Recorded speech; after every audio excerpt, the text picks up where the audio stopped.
और हम लोगों ने चर्चा किया था कि राजतंत्र क्या है, और राजतंत्र को यदि हमें समझना हो तो हम राजतंत्र को कितने तरीके से बांट सकते हैं। कुछ हमने उसकी कैरेक्टरिस्टिक्स आपको बताई थी कि क्या क्या विशेषताएं या क्या क्या एलिमेंट्स हो सकती हैं किसी भी राजतंत्र के। और इस अगर ये कहा जाए कि पृथ्वी पे कितने प्रकार के राजतंत्र हैं, तो प्राचीन से लेकर के अभी तक बहुत प्रकार के आप राजतंत्र के बारे में देखते हैं, जिसमें आपने दो तरह टोटलिटेरियन और लिबरल स्टेट के बारे में बात किया था। तो आज हम लोग यही चर्चा करेंगे कि जो वेलफेयर स्टेट है वो क्या है और कितने प्रकार के राजतंत्र हैं, और जो प्रेजेंट वर्ल्ड है आज के संसार में कितने प्रकार के गवर्नमेंट की सिस्टम, या हम ये कहें कि स्टेट की कितने प्रकार के सिस्टम्स हैं, तो उस पर आज हम लोग अपने प्रेजेंटेशन को देखेंगे।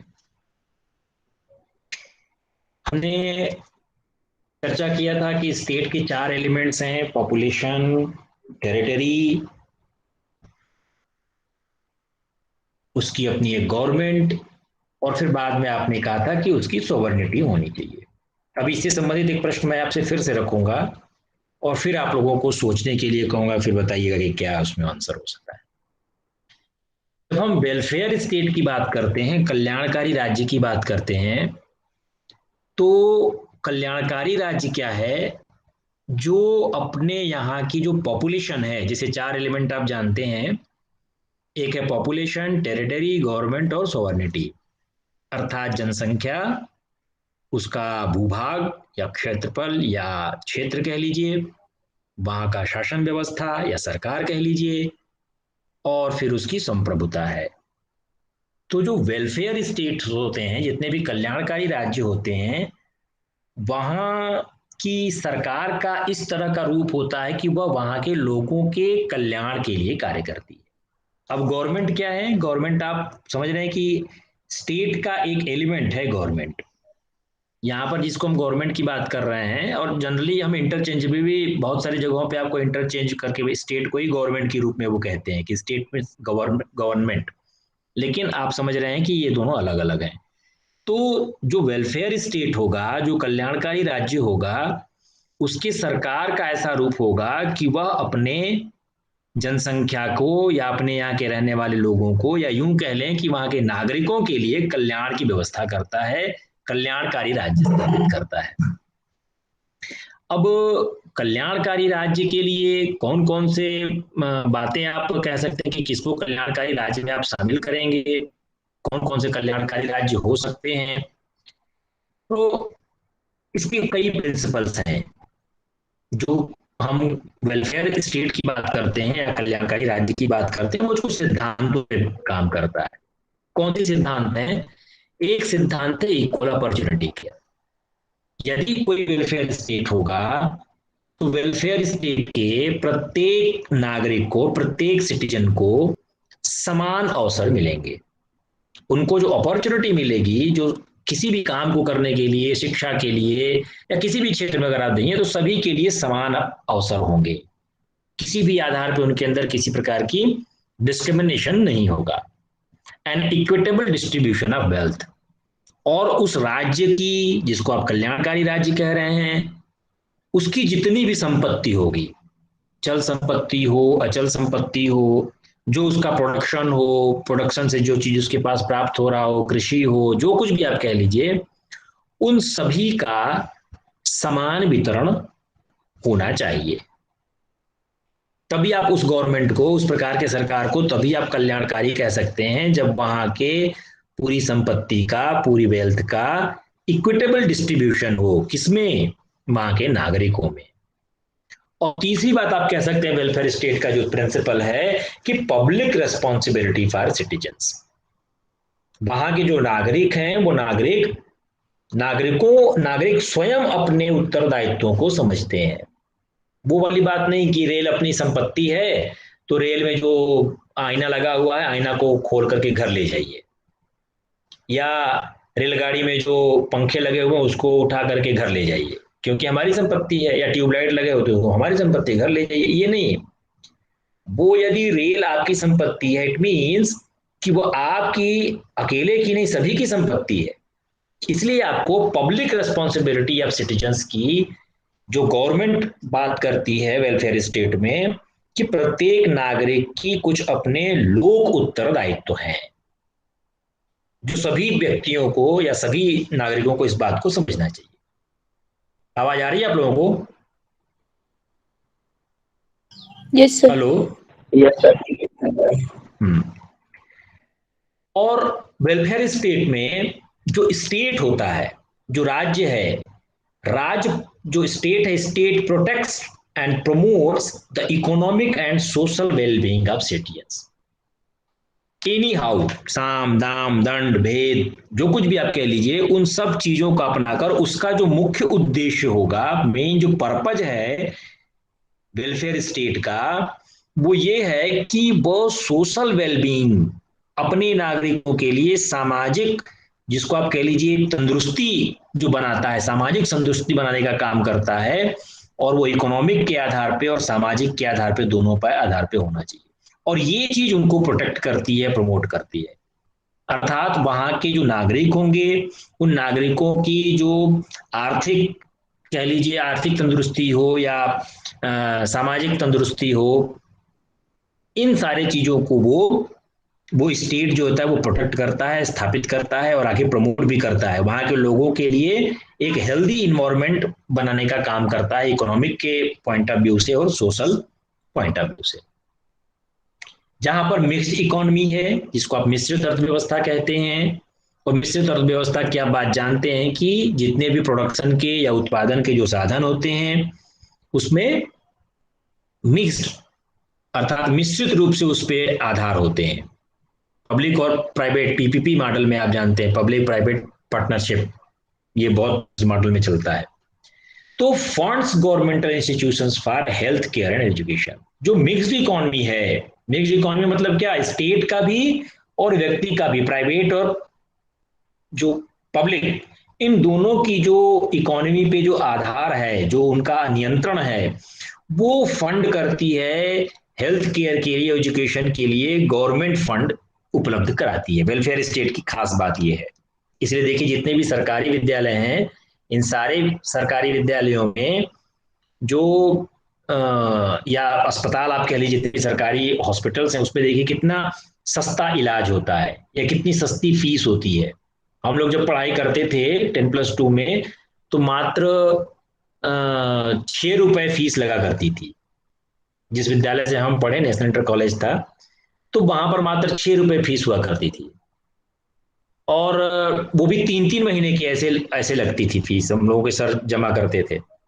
तो ये जो आप मिक्स इकोनॉमी की बात करते हैं, जो फंड गवर्नमेंटल इंस्टीट्यूशंस की होती हैं, ये जितने भी गवर्नमेंटल इंस्टीट्यूशंस होंगे, चाहे वो हेल्थ केयर के हों, एजुकेशन के हों, या कोई सा भी, आप सरकारी बस को देख लीजिए, कितने सस्ते किराए होते हैं। रेल, जो रेल की व्यवस्था है, वो कितनी सस्ती होती है। सरकारी बस देख लीजिए और प्राइवेट बस देख लीजिए। आपके मध्य प्रदेश में तो गवर्नमेंट की बस जो होती है वो बहुत, नगर निगम, ये जो ट्रांसपोर्ट निगम की बसें हैं, वो बहुत लिमिटेड सिटीज में हैं। बाकी दूसरे स्टेट्स में गवर्नमेंट की बसेस चलती हैं, तो प्राइवेट के लिए वहां पे कोई बहुत ज्यादा नहीं होता है अपॉर्चुनिटी। तो यहाँ पर जो हेल्थ केयर है या एजुकेशन है, मतलब वो सारे ऐसे कल्याण के कार्य जो गवर्नमेंट फंड करती है, वो मिक्स्ड इकोनॉमी का एक बहुत अच्छा उदाहरण आपको मिलता है। दूसरी बात, यहां पर वेलफेयर स्टेट में यदि किसी प्रकार का बेनिफिट, किसी प्रकार का लाभ यदि गवर्नमेंट उपलब्ध कराना चाहती है, तो ऐसा प्रावधान करने का इसमें होता है सिचुएशन, कि वो सीधे इंडिविजुअल के पास जाए, सीधे नागरिकों के पास पहुंचे। अभी आपको पता है कि सीधे, देखिए कि तमाम ऐसे डिजिटलाइजेशन की वजह से बीच में आपको पता है कि किसी प्रधानमंत्री ने कहा कि हम 1 रुपए भेजते हैं तो 10 पैसा पहुंचता है।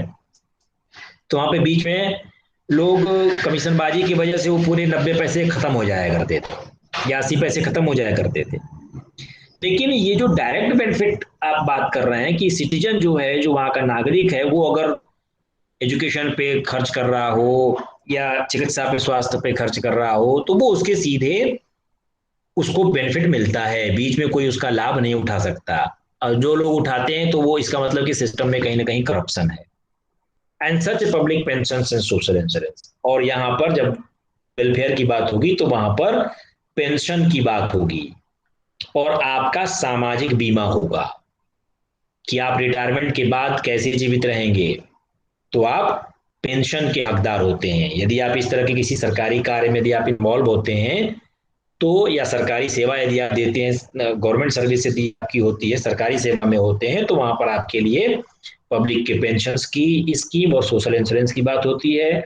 और इवन जो लोग सरकारी सेवा में नहीं हैं उनके लिए भी किसी न किसी प्रकार की पेंशन की व्यवस्था, जैसे वृद्धा पेंशन योजना की बात आप करते हैं, विधवा पेंशन योजना की बात करते हैं, ये सारे जो योजनाएं हमारे भारतवर्ष में चलती हैं, ये सारे कहीं ना कहीं वेलफेयर स्टेट, कल्याणकारी राज्य होने की वजह से यहाँ के नागरिकों को उपलब्ध होते हैं। तो ये तो बात हो गई कि वेलफेयर स्टेट और स्टेट में कैसे आप डिफरेंशिएट करेंगे। हो सकता है कि कोई लिबरल स्टेट हो या टोटलिटेरियन स्टेट हो, दोनों में दोनों प्रकार के कॉन्सेप्ट्स मिल सकते हैं।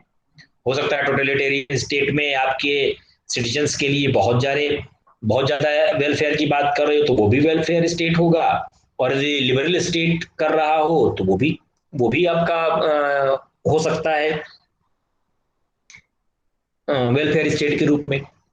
तो यदि हम ये देखें कि कितने प्रकार के जो स्टेट्स हैं वो कितने प्रकार के हो सकते हैं, तो कुछ का हम यहाँ पर आपसे चर्चा करेंगे। हमने आपको असाइनमेंट में दिया भी था, बहुत कम लोगों ने इसको सबमिट किया, तो हमें लगा कि हमें कर लेना चाहिए, इसलिए मैंने इस पे पावर पॉइंट प्रेजेंटेशन अपने उस हिसाब से रखे हैं। तो टाइप्स ऑफ पॉलिटिकल सिस्टम्स कौन कौन से हैं, या हमने कहा कि हम सिनोनिम के रूप में गवर्नमेंट को यूज करते हैं, है ना, लेकिन जब हम गवर्नमेंट कह रहे हो तो हमें समझना चाहिए कि गवर्नमेंट जो है वो किसी भी पॉलिटिकल सिस्टम या स्टेट का एक एलिमेंट की तरीके है। ठीक है, तो चूंकि यूज होता है बोलचाल में तो गवर्नमेंट को आप उस हिसाब से कह सकते हैं। तो पॉलिटिकल सिस्टम्स कितने प्रकार के हैं? एक है एब्सोल्यूट मोनार्की, दूसरा है कॉन्स्टिट्यूशनल मोनार्की, तीसरा है पार्लियामेंट्री डेमोक्रेसी, प्रेसिडेंशियल डेमोक्रेसी, थियोक्रेसीज और डिक्टेटरशिप्स। अभी भी किसी किसी कंट्री में, अभी कुछ एग्जांपल्स हम बताएंगे आपको, जहां पे इस प्रकार की पॉलिटिकल सिस्टम्स, इस प्रकार के स्टेट्स आज की डेट में हैं, इसी पृथ्वी पे हैं, हमारे संसार में वो देखने को मिलता है। एक एक करके बात करेंगे। क्या है एब्सोल्यूट मोनार्की? एब्सोल्यूट मोनार्की को आप कह सकते हैं कि यहाँ पर कोई एक शासक होता है और सारी शक्ति उसी के हाथ में होती है, चाहे वो वेलफेयर की बात कर रहा हो, एजुकेशन की बात हो, चिकित्सा की बात हो, किसी भी प्रकार की, वो पूरा सारा कुछ जो होगा वो उसी के हाथ में होगा। वही रूलर होगा, रूल बनाने वाला ही वही होगा, जो वो कह देगा वही रूल बन जाएगा। वहां पे किसी प्रकार की दूसरी उनकी ना कोई पार्लियामेंट है ना कोई कॉन्स्टिट्यूशन है, वो जो कह दे वही रूल है। इस तरह को आप एब्सोल्यूट मोनार्की कहते हैं, राजशाही जिसे आप कहते हैं, विशुद्ध राजशाही कह सकते हैं, विशुद्ध राजशाही with no uniform laws of citizens. जब इस तरह की बात हो गई, कोई एक व्यक्ति रूलर होगा, कोई एक व्यक्ति शासक होगा और उसकी मनचाहे हिसाब से नियम कायदे कानून बनेंगे, तो निश्चित रूप से वह अलग अलग लोगों के लिए अलग अलग प्रकार के नियम बनाएगा। कोई यूनिफॉर्म लॉ नहीं होगा, एक विधि स्थापित नहीं करेगा। हो सकता है, और चूंकि व्यक्ति है तो निश्चित रूप से उसके अंदर आप एकदम से भगवान के एकदम निष्पक्ष नहीं हो सकता। जो उसके खास होंगे उनके लिए अलग प्रकार के लाज, जो उनके बहुत खास नहीं होंगे उनके लिए अलग प्रकार के लाज। तो यहाँ पर कोई यूनिफॉर्म लॉ नहीं होगा वहां के नागरिकों के लिए। And no legally organise direct opposition telling the monarchy what to do. कोई उसका विरोधी भी नहीं होगा, वो क्या कर रहा है, क्यों कर रहा है, कैसे कर रहा है, इस चीज पर प्रश्न करने वाला कोई भी उसका विपक्षी नहीं है, ऑपोजिशन नहीं है। वो जो करेगा उसके लिए कोई पूछ नहीं सकता, और यदि पूछेगा तो उसको मार भी सकता है वो। है ना, an idealised form of government. यह बहुत ही एकदम आदर्श स्थिति है किसी सरकार की, कि वहां आप जो कुछ भी करें कोई पूछे ना। जैसे जिस भगवान का कहते हैं ना कि भगवान तो सर्वसंपन्न है, वो जो चाहेंगे वो कर लेंगे, तो आप उनको आइडियल मानते हैं कि वो जो जो चाहे वो कर सकते हैं। तो यहाँ पर गवर्नमेंट में सारे लोगों की आस्था होती है, वो जो चाहता है रूरल वही करता है, वो जैसा चाहे वैसा रूल स्थापित कर दे। तो इसको आप आइडियलाइज्ड फॉर्म ऑफ गवर्नमेंट कह सकते हैं, एक आदर्श आप सरकार के रूप में यहाँ पर कहते हैं कि यहाँ पर कोई चूं बोलने वाला नहीं है, जैसा चाह रहा है वैसा हो रहा है। और यहाँ पर जो ऑर्डर ऑफ इंपॉर्टेंस होगा, जो महत्व किसको दिया जाएगा, तो दो ही तरह के लोग होंगे, एक कोई किंग होगा या कोई क्वीन होगी, और वहां के लोग होंगे, पीपल होंगे। बस यही यही दो तरह का ऑर्डर होगा। जो क्रम होगा, दो तरह का क्रम होगा, या तो राजा होंगे या रानी होंगे, और उनके प्रजा होंगे। राजा और प्रजा की जो स्थिति बनती, जो पुराने जमाने में राजा रजवाड़ों को देखते हैं जो चलते आ रहे थे। क्या क्विंग और क्वीन, किंग्स और क्वींस क्या है, ये क्या मतलब एक तरह से इनके कैसे ये बनते कैसे हैं। तो यहां पर जो रूरल होता है उसके अंदर जो पावर आती है वो थ्रू बर्थ राइट और हेरिडिटी आती है। मतलब एक बार जो राजा हो गया, उसकी उसकी शादी हुई, विवाह हुआ, उसकी रानी थी, उनसे जो बच्चे हुए, फिर आगे शासन करने वाले उनकी ही संतानें होंगी। जैसे तमाम राजा रजवाड़े आप देखते हैं, अभी आपके हाल ही में नेपाल में राजतंत्र था। जब माओवादियों ने लोकतंत्र के बारे में आवाज उठाई तो वहां पे राजतंत्र खत्म हुआ, है ना, आप ही के पड़ोसी देश है। And become head of both state and government, है ना। हमने पहले ही कहा कि government is a part of, is a element of state. और जो रूरल होगा, जो किंग, जो राजा होगा या रानी होगी, वो स्टेट का मतलब पूरे राज्य का, जिसमें आप कह रहे हैं पॉपुलेशन, टेरिटरी, उसकी गवर्नमेंट और उसकी सोवर्निटी, इन सारे चीजों का हेड वही राजा या रानी होगा। और गवर्नमेंट जो चलाने वाला है वो भी राजा रानी होगा। वो अपने मातहतों को, अपने कृपा पात्रों को उच्च स्थान पर नियुक्त करेगा, उनके हिसाब से अपने राजपाट की व्यवस्था को करेगा। हाईली एजुकेटेड एंड कल्चर्ड, चूंकि इनके पास पैसे बहुत होते हैं, किसी भी प्रकार की शिक्षा ग्रहण कर सकते हैं, विदेशों में कहीं पे भी जाकर के शिक्षा ग्रहण कर सकते हैं, तो हाईली एजुकेटेड होते हैं और कल्चर्ड होते हैं। चूंकि शुरू से उतनी इनकी अपॉर्चुनिटी मिली होती है, जन्मों से, कई जन्मों से इनके पीढ़ियां उस तरह की बात करते रहते, इसलिए कल्चर्ड होते हैं। इनकी संस्कृति एक अलग, सामान्य पीपुल से अलग होती है। And present some absolute monarchy, आज की डेट में कहाँ कहाँ पे है, तो नेशन ऑफ ब्रुनेई, ब्रुनेई में आप देख सकते हैं इसको, ओमान में देख सकते हैं सुल्तानेट ऑफ ओमान, ओमान का जो सुल्तान होता है, एंड स्टेट ऑफ कतर और सऊदी अरबिया। ये कुछ ऐसी कंट्रीज हैं, या कह लीजिए ऐसे स्टेट्स हैं, जिन स्टेट्स में आज की डेट में भी एब्सोल्यूट मोनार्की है, विशुद्ध राजतंत्र है। जैसा राजा चाहता है, सुल्तान जैसा चाहता है, वैसा वह करता है। तो ये एक प्रकार का स्टेट है जहां पर नागरिकों को एक ही लॉ से, एक ही नियम से, एक ही कानून से गवर्न नहीं किया जाता, राजा जैसा चाहता है वैसा नियम कायदे कानून बनाता है। जैसे अभी अब्दुल्ला का केस अभी आप लोगों ने हाल ही में सुना होगा। दूसरा है कॉन्स्टिट्यूशनल मोनार्की। ये एब्सोल्यूट मोनार्की से थोड़ा हटके है। मोनार्की यहाँ पे भी है, राजशाही यहाँ पर भी है, लेकिन यहाँ पर कॉन्स्टिट्यूशनल है, संवैधानिक, जिसे आप कह लिए संवैधानिक राजतंत्र, राजशाही। इसमें कुछ नियम कायदे कानून होते हैं, कुछ लॉ होगा, कोई कानून होगा। And political system headed by the king of queen. जो पॉलिटिकल सिस्टम होगा, जो पूरा राजतंत्र होगा, वह राजतंत्र या तो राजा या रानी के द्वारा चेयर किया जाएगा।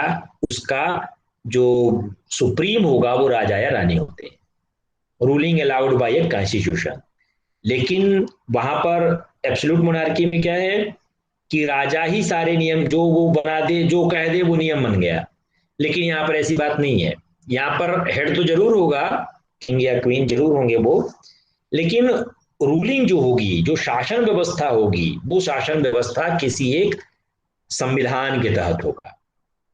और यहाँ पर तीन तरह के आप ऑर्डर बना सकते हैं। सबसे सुप्रीम, चूंकि इससे सारे गवर्न हो रहे हैं, इवन कहीं कहीं किंग और क्वीन भी इससे गवर्न होते हैं, है ना, क्योंकि वो भी उस स्टेट के नागरिक होते हैं।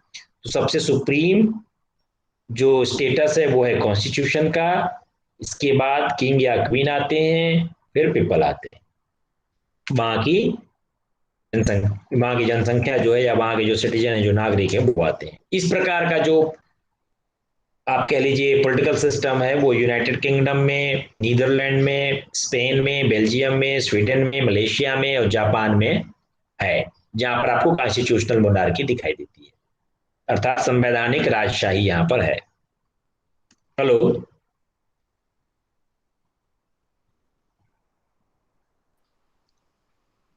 यस सर, आवाज आ रही है। यस सर, आवाज आ रही है। अच्छा, बोल दिया कीजिए भाई, पता नहीं चल पाता है। ठीक है। फिर कॉन्स्टिट्यूशनल मोनार्की के बाद एक और मोनार्की, जिसको आप कहते हैं पार्लियामेंट्री डेमोक्रेसी, है ना, मोनार्की नहीं है, डेमोक्रेसी है। यहां पर पार्लियामेंट सुप्रीम होता है। लोकतंत्र है जिसको आप कहते हैं संसदीय लोकतंत्र, संसद। और ये संसद जो होती है, यहां पर हमारे चुने हुए रिप्रेजेंटेटिव्स जाते हैं और वो कानून बनाने का काम करते हैं।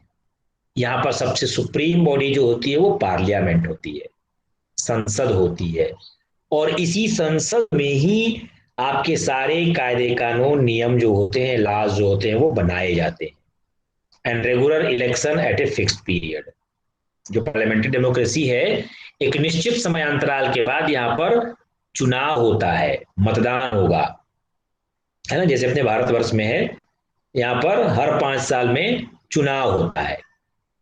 इलेक्शन कमीशन है, चुनाव आयोग जनप्रतिनिधियों को चुनने के लिए एक निश्चित समय अंतराल पर चुनाव कराता है। और चुनाव से एक वन वोट सिस्टम है अपने यहाँ, हर व्यक्ति को एक मताधिकार है, मत दे सकता है वो, जो बालिग है, जो मेजर है, और वो अपने प्रतिनिधियों को चुनता है। वोट के माध्यम से चुनाव आयोग चुनाव कराएगा, वोट पड़ेगा, वोट के आधार पे जिसको सबसे ज्यादा वोट मिलेगा, वो वोट या उस मत के आधार पे वह अपने जनप्रतिनिधियों को चुनते हैं। और जो जनप्रतिनिधि होते हैं वो अपने राज्य के हेड को इलेक्ट करते हैं, है ना। ये आप किसको चुनते हैं? आप चुनते हैं सांसदों को या विधायकों को, है ना। हम अपने मत के द्वारा, वोट के द्वारा हम चुनाव करते हैं सांसद, अथवा अपने क्षेत्र के सांसद, संसदीय क्षेत्र के सांसद, या अपने विधानसभा के विधायकों का चुनाव करते हैं। और ये विधानसभा के जो सदस्य जो चुन करके जाते हैं, या संसद के जो सदस्य चुन करके जाते हैं, ये आपस में एक दूसरे के सहमति से, या वो फिर चुनाव करते हैं हेड का, कि कौन होगा प्रधानमंत्री, कौन होगा मुख्यमंत्री, है ना। हम डायरेक्ट मुख्यमंत्री का चुनाव या प्रधानमंत्री का चुनाव नहीं करते, हम चुनते हैं अपने प्रतिनिधियों को, जनप्रतिनिधियों को चुनते हैं जो संसद में या विधानसभा में जाते हैं। जैसे भारत, ऑस्ट्रेलिया, यहां पर सुप्रीम बॉडी जो है वो पार्लियामेंट है, हमारी संसद है। एक है प्रेसिडेंशियल डेमोक्रेसी, जिसको आप कहते हैं अध्यक्षीय, एक तरह से कह लीजिए अध्यक्षीय लोकतंत्र, है ना, प्रेसिडेंट। जैसे आप कहते हैं यूनाइटेड स्टेट्स में है, वहां पर जो प्रेसिडेंट है, जो अध्यक्ष है, वहां पर सीधे प्रेसिडेंट का चुनाव होता है। The people elect the president directly. संसदीय लोकतंत्र में क्या है कि यहां पर आप जनप्रतिनिधियों को चुनते हैं, और वो जनप्रतिनिधि मिलकर के अपने लीडर को चुनते हैं, कह लीजिए, जो देश का लीडर बनता है या स्टेट का लीडर बनता है। लेकिन जहां प्रेसिडेंशियल डेमोक्रेसी है, इस प्रेसिडेंशियल डेमोक्रेसी में सीधे प्रेसिडेंट का चुनाव होता है, राष्ट्रपति का सीधे चुनाव होता है। हमारे यहां भी राष्ट्रपति होते हैं, लेकिन राष्ट्रपति का चुनाव सीधे नहीं होता, वह एकल संक्रमणीय पद्धति से चुनाव होता है राष्ट्रपति का, जिसमें संसद के, लोकसभा के, राज्यसभा के, विधानसभाओं के जो सांसद होते हैं या विधायक होते हैं, उनके आधार पे राष्ट्रपति का चुनाव एकल संक्रमणीय मत पद्धति के आधार पे होता है। ठीक है, वो क्या होता है वो आप पॉलिटिकल साइंस में पढ़े होंगे, जानते होंगे। तो यहां पर प्रेसिडेंट का चुनाव सीधे नहीं होता भारत में, इसलिए हमारे यहां संसदीय लोकतंत्र है। जबकि अगर ये अमेरिका की हम बात करें तो अमेरिका में क्या है, प्रेसिडेंशियल डेमोक्रेसी है, और वहां पर सीधे प्रेसिडेंट का चुनाव होता है, राष्ट्रपति का चुनाव। अभी हाल ही में हुआ था, देखा कितना लंबा चुनाव चला था, है ना। कांग्रेस इज इलेक्टेड सेपरेटली, और इसके साथ साथ एक तो आप देखते गवर्नर का चुनाव होता है, जिसको आप कांग्रेस कह लीजिए, हर स्टेट के गवर्नर का चुनाव होता है, और उसके बाद फिर आप प्रेसिडेंट का चुनाव करते हैं। तो कांग्रेस को आप सेपरेट से इलेक्ट करते हैं, and all branches of government work together with in a system of checks and balances. इस तरह से जो कांग्रेस चुनी जाती है और जो प्रेसिडेंट चुने जाते हैं, या यूं कह लीजिए जो स्टेट में गवर्नर्स होते हैं और जो पूरे राष्ट्र में प्रेसिडेंट होते हैं, ये दोनों आपस में चेक बैलेंस के सिस्टम पे आपस में एक दूसरे के साथ कोऑपरेट करके सभी इनकी जो ब्रांचेज हैं, एजुकेशन, सिक्योरिटी, इकोनॉमी, इन सारी चीजों पे आपस में मिलजुल करके ये काम करते हैं, चेक और बैलेंस सिस्टम को, कि कौन क्या करेगा, इस चीज के चेक और बैलेंस सिस्टम में वो काम करते हैं। तो ये प्रेसिडेंशियल डेमोक्रेसी है, and everyone can be heard. इस तरह की जो सिस्टम होता है वहां सभी लोगों की आवाज सुनी जाती है, और एवरी वॉइस काउंट्स, और प्रत्येक व्यक्ति की आवाज यहां पर महत्वपूर्ण होती है। Takes time to hear all points of views, discuss and vote. जाहिर सी बात है, जब सभी व्यक्तियों की बात सुनेंगे, जब सभी लोगों की आवाज का महत्व होगा, तो निश्चित रूप से ये ज्यादा समय लेगा। लोगों की बात सुनने में, उनके व्यूज को जानने में, उस पर चर्चा करने में, उनको वोट कराने में निश्चित रूप से ज्यादा समय लगेगा, जैसे कि यूएसए में होता है। यहाँ पर 4 साल के लिए प्रेसिडेंट का चुनाव, राष्ट्रपति का चुनाव होता है। तो ये एक प्रेसिडेंशियल डेमोक्रेसी है, एक तरह का ये भी स्टेट है, जिसको आप फेडरल स्टेट भी कहते हैं, या हेजमनी की बात हमने पिछली बार आपसे बताई थी कि हेजमनी है, जहां पर 50 जो स्टेट्स हैं वो फेडरल स्टेट में है। वो चाहे तो जिस दिन उनका कॉन्ट्रैक्ट खत्म हुआ उस दिन वो यूएसए से अलग भी हो सकते हैं, है ना। तो ये 4 साल के लिए प्रेसिडेंट का चुनाव जो प्रेसिडेंशियल डेमोक्रेसी कहलाती है। थियोक्रेसी क्या है, यहां पर धर्म की प्रधानता होती है। हाँ, जो थियोक्रेसी है, यहां पर कोई भी भगवान में विश्वास करने वाले, गवर्नमेंट जो होता है या जो सरकार होती है, वो किसी भगवान या प्रेस्ट को या जो पुजारी होते हैं उनको ध्यान में रख करके यहाँ पे गवर्नमेंट चलती है। जैसे भी आप बात करते हैं बार बार, अफगानिस्तान में शरिया का कानून होगा, और शरिया का कानून क्या है, किसी व्यक्ति ने नहीं बनाया, वह एक गवर्नमेंट बनाने की बात करते हैं और सारे व्यक्तियों को शरिया के कानून से चलाने की बात करते हैं। तो गवर्नमेंट बाय ए गॉड और press and ultimate political authority in hands of religious leaders and fundamentalism. जो पूरी सत्ता होती है उस राज्य की या उस स्टेट की, जो पूरी सत्ता होती है, वो पूरी सत्ता किसी न किसी धार्मिक नेता के हाथ में होती है, जो किसी खास धर्म को, किसी विशेष धर्म को मानने वाले होते हैं, और वही पूरी शासन व्यवस्था पे काबिज होते हैं, वही राजतंत्र को चलाते हैं। मतलब जो अल्टीमेट पॉलिटिकल अथॉरिटी है, जो उनका अंतिम राजनीतिक जो सत्ता है, वो अंतिम राजनीतिक सत्ता किसी न किसी धार्मिक नेता के हाथ में होगी, जो उस धर्म को मानने वाला, उस धर्म के हिसाब से अपनी शासन व्यवस्था करने वाला बात करता है। And purpose is to organise society under religious law. Theocracy का सबसे बड़ा उद्देश्य यही है कि उस देश के रहने वाले लोगों को किसी एक धार्मिक कानून के तहत संगठित करने का प्रयास किया जाता है। जैसे भी हमने आपसे कहा कि अफगानिस्तान में शरिया कानून की बात करते हैं ना, जो तालिबानी हैं वो तालिबानी करते हैं कि हमारे यहाँ डेमोक्रेसी नहीं होगी, ना मोनार्की होगी, ना ही कॉन्स्टिट्यूशनल मोनार्की होगी, ना ही पार्लियामेंट्री डेमोक्रेसी होगी, ना प्रेसिडेंशियल डेमोक्रेसी होगी, हमारे यहाँ थियोक्रेसी होगी। थियोक्रेसी मतलब किसी रिलीजियस लीडर का या गॉड में जिसका विश्वास होगा, भगवान जैसे कहते हैं या अल्लाह जैसे कहते हैं, अल्लाह के कानून के आधार पर सब लोग चलेंगे। ये बात करती है theocracy. And in the contemporary world Iran and Afghanistan are considered theocracies. जो ईरान है वहां भी कहते हैं ना कि अमीरात की बात करते हैं वो, ईरान और अफगानिस्तान में आज की डेट में हम थियोक्रेसी को समझ सकते हैं। हेलो। यस सर, आवाज आ रही है। हाँ, तो ये है थियोक्रेसी। यहाँ पर आप कह सकते हैं किसी धार्मिक नेता का बोलबाला है, धार्मिक नेता के हिसाब से चलती है शासन व्यवस्था।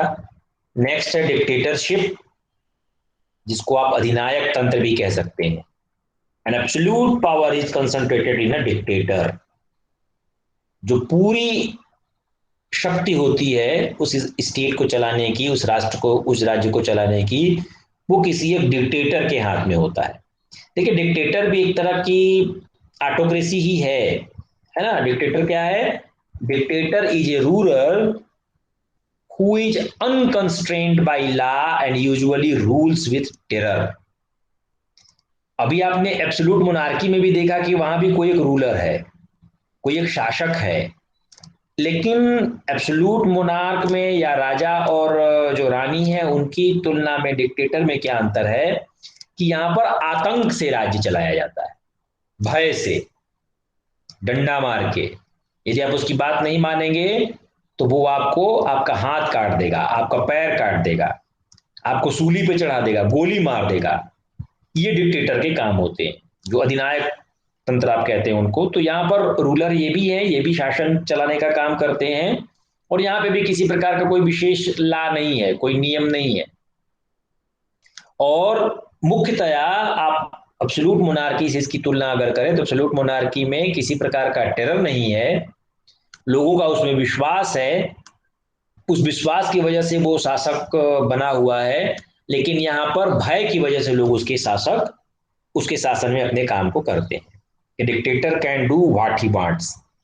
डिक्टेटर वो सब कुछ करने की क्षमता रखता है जो वो चाहता है। ऐसा ही आपको मोनार्की में भी दिखता है, मोनार्की में भी वो वही करता है, लेकिन वहां पर लोगों का विश्वास उसके अंदर होता है। लेकिन यहाँ पर वो इसलिए करता है क्योंकि भय है लोगों के बीच, आतंक है, इसलिए वो जो चाहता है वो कर लेता है। जो जब चाहता है तब वो कर लेता है, और जहां चाहता है वहां वो अपने काम को कर लेता है। और यदि कोई उस पर प्रश्न उठाया, यदि उसके शासन को किसी ने चैलेंज किया, यदि उसके नियम को किसी ने विरोध किया, तो उसके एवज में उसका वो हत्या भी कर देता है। तो इस तरह का जो स्टेट है उसको आप डिक्टेटर स्टेट कह सकते हैं, अधिनायक तंत्र कह सकते हैं। कहाँ कहाँ पे है ये, इनको आप लोग पहचानते होंगे। ये हैं Kim Jong Un, north Korea के शासक, है ना, डिक्टेटर। इनके पिताजी का नाम भी डिक्टेटरशिप में ही आता है। उसी तरह से आप लोग सऊदी अरबिया के फहद एंड प्रिंस अब्दुल्ला का नाम सुने होंगे, ये भी डिक्टेटरशिप में है। चार्ल्स टेलर लाइबेरिया में, हैन शो बर्मा में, जो कि आज की डेट में म्यांमार है। वहां भी देखिए कितना आतंक चल रहा है इस समय, वहां भी गृह युद्ध की स्थिति बनी हुई है। उसी तरह से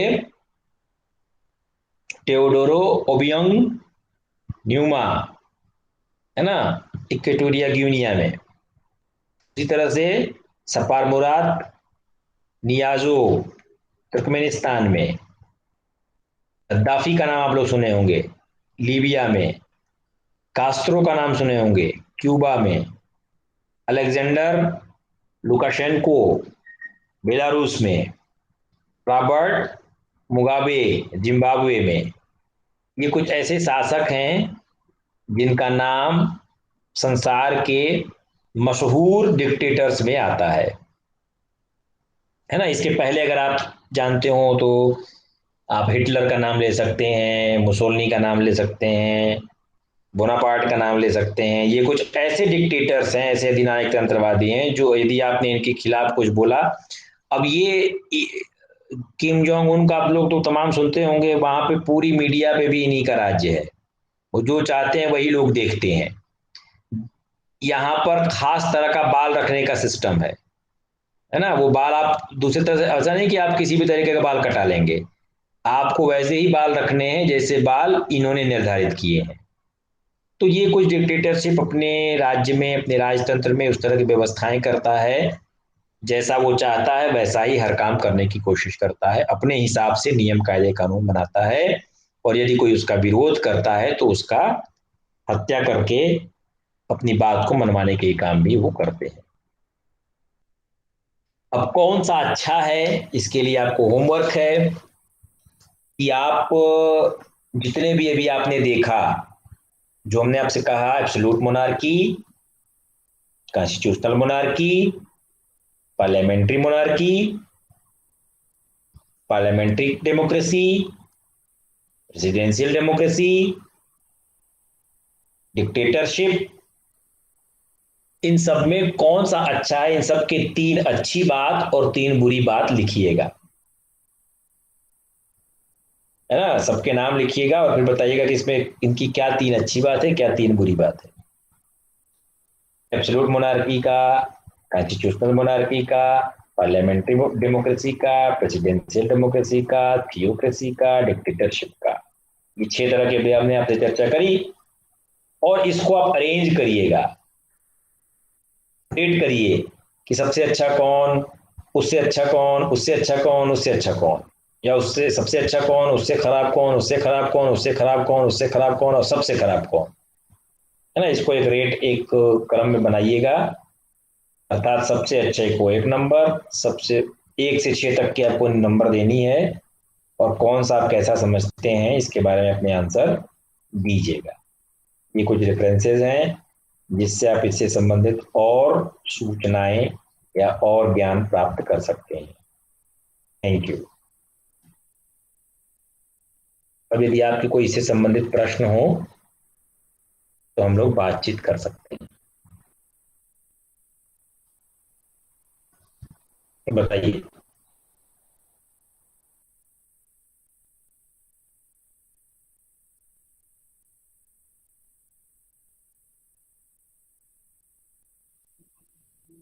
सर यूके में तो प्राइम मिनिस्टर भी हैं सर, और महारानी भी हैं। इसीलिए तो पार्लियामेंट्री मोनार्की है ना।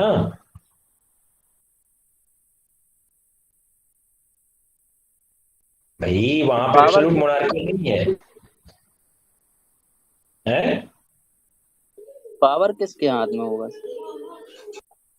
पार्लियामेंट के।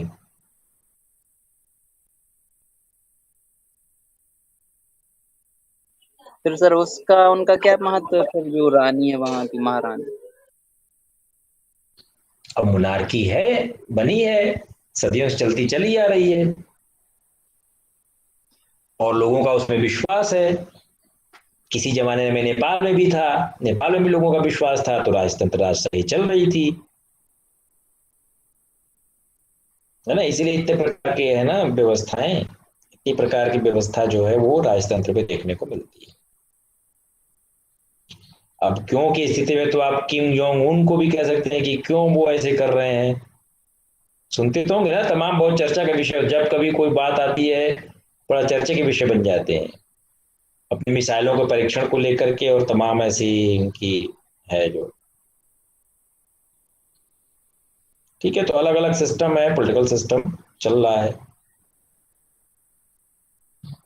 सर और ये जो इंग्लैंड हाँ, अलग अलग नाम क्यों दिए गए? क्या करें शरद? सर जो इंग्लैंड है इसके अलग अलग नाम क्यों दिए गए? जैसे कोई यूके बोलता है, कोई ब्रिटेन बोलता है। अब कोई भारत बोलता है, कोई हिंदुस्तान बोलता है, कोई इंडिया बोलता है।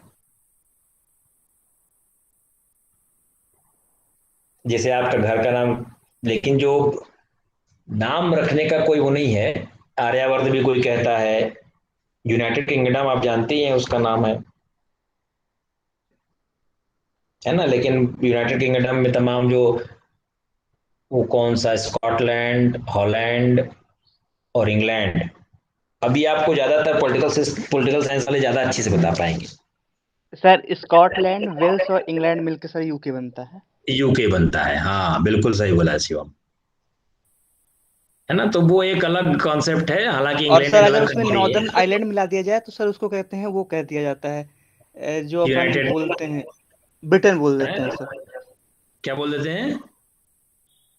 सर जो अपन क्या कहते हैं, यूके बोलते हैं, ब्रिटेन बोलते हैं और एक इंग्लैंड बोलते हैं अपन। हाँ तो सर अगर अगर उसी में नॉर्दर्न आइलैंड भी मिला दिया जाए अगर हम यूके में, तो उसको हम ब्रिटेन बोल देते हैं, और इंग्लैंड केवल ब्रिटेन, इंग्लैंड बस की टेरिटरी कहलाती है। हाँ हाँ।